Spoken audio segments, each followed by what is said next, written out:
Bonjour et bienvenue dans cette vidéo. Nous allons voir comment mettre en place un environnement complet pour jouer avec Ansible sur notre ordinateur à partir de zéro.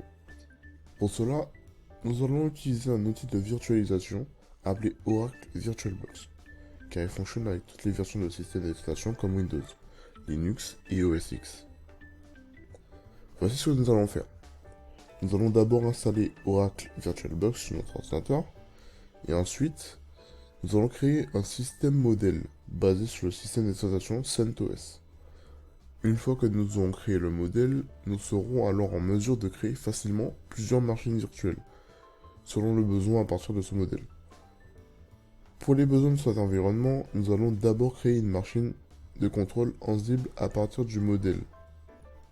Et ensuite, nous allons créer deux autres machines qui agiront en tant que machine cible pour qu'Ansible puisse effectuer des changements de configuration. Dans mon cas, j'ai un système Windows, donc je vais mettre en place un environnement de laboratoire sur mon système Windows. Le système d'exploitation que vous utilisez n'a pas vraiment d'importance. Vous pouvez suivre les mêmes instructions pour configurer un environnement de laboratoire sur Linux ou votre système d'exploitation Mac. Dans notre cas, nous allons utiliser VirtualBox. Alors allez sur virtualbox.org et sur le site vous trouvez un lien pour télécharger le logiciel VirtualBox. Dans la page de téléchargement, vous trouvez des liens pour télécharger VirtualBox pour des systèmes d'exploitation spécifiques. Dans mon cas, le mien est Windows. Donc je vais cliquer sur Windows et je vais télécharger le logiciel. Une fois téléchargé, exécutez l'exécutable et suivez les instructions de l'assistant d'installation pour terminer l'installation. Après l'installation, ouvrez l'interface de l'Oracle VM VirtualBox et il ressemblera à quelque chose comme ceci. L'étape suivante consiste à déployer les machines virtuelles. Pour ce faire, vous pouvez soit créer une machine, attacher un lecteur CD d'un système d'exploitation et suivre les instructions pour installer le système d'exploitation comme nous le savons. Cependant, il existe aussi un autre moyen facile. Il y a des images de système d'exploitation préinstallées et préconfigurées disponibles sur internet et nous pouvons les utiliser. Pour cela, si vous allez sur le site osbox6.org, vous trouverez un grand nombre d'images préinstallées et préconfigurées de divers systèmes d'exploitation. Allez sur ce site et sélectionnez les images VM, images VirtualBox en haut de la page et vous trouverez alors une liste de différents systèmes d'exploitation. Dans cette liste, nous allons sélectionner CentOS.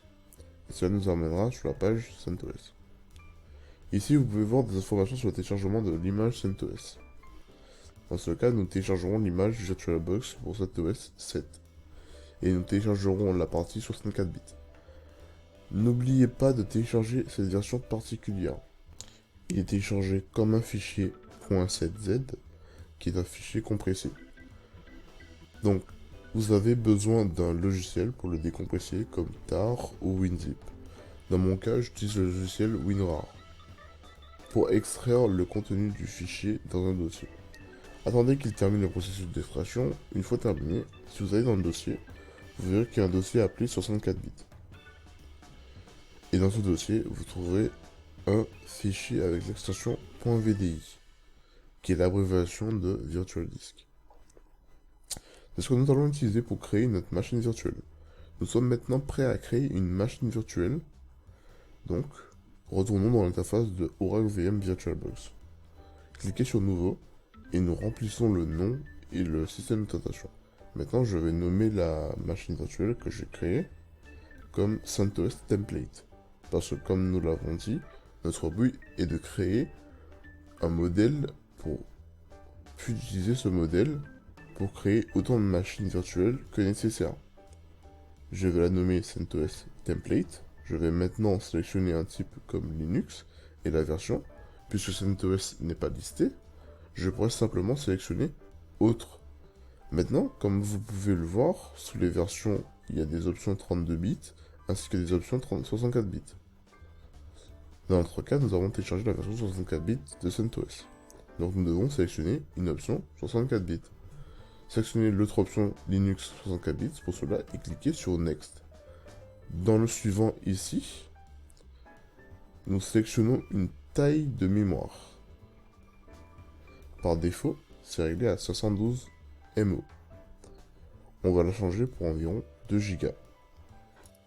L'étape suivante consiste à sélectionner le disque dur que nous avons téléchargé dans ce cas. La sélection par défaut est de créer un disque dur virtuel maintenant. Mais ce n'est pas ce que nous voulons. Nous avons déjà téléchargé une image préconstruite d'un disque dur. Nous allons donc la spécifier. Sélectionnez l'option Utiliser un fichier de disque dur virtuel existant et cliquez sur Browse, Parcourir. Et naviguez vers le fichier que nous avons téléchargé et extrait, qui est le fichier CentOS 7 avec l'extension VDI. Cliquez sur OK et cela crée le fichier. Maintenant, avant de mettre en marche le modèle, nous allons aller dans les paramètres et faire quelques changements supplémentaires. Aller dans Système et nous allons augmenter le CPU à environ 2. Maintenant, nous allons aller dans la section Réseau et nous allons définir l'adaptateur 1 pour le réseau du pont. De cette façon, ma machine virtuelle obtient une adresse IP, ainsi elle peut se connecter à l'internet. Pour télécharger et installer des paquets si nécessaire, je vais maintenant aller de l'avant et mettre le système sous tension. Ok, je suis maintenant à l'invite de connexion. Sélectionnez l'utilisateur par défaut qui est OSBoxes. Maintenant, le mot de passe. Pour trouver le mot de passe pour toutes les images téléchargées depuis osboxes.org, allez dans la section Info et alors vous verrez que le nom d'utilisateur est osboxes et le mot de passe est osboxes.org. Je vais utiliser ce mot de passe, osboxes.org. Je vais cliquer sur Sign in pour me connecter au système CentOS et je tape ifconfig. La commande ifconfig m'indique l'adresse IP actuellement assignée à la machine virtuelle, comme vous pouvez le voir. Maintenant, je vais ouvrir un terminal SSH pour me connecter à un SSH à cette machine virtuelle. Dans mon cas, j'utilise un logiciel de terminal appelé MobaXRAM. Vous pouvez utiliser n'importe quel logiciel de terminal SSH et vous pouvez aussi simplement utiliser PuTTY, créer une nouvelle session SSH et spécifier l'adresse IP et le nom d'utilisateur est toujours OSBoxes. Cliquez sur OK. Je vais spécifier le mot de passe qui est osboxes.org et me connecter. Une fois que j'ai vérifié que je suis capable de SSH dedans, je vais maintenant l'éteindre afin que je puisse créer des clones de cette machine virtuelle. C'était tout pour aujourd'hui. À bientôt pour la prochaine vidéo.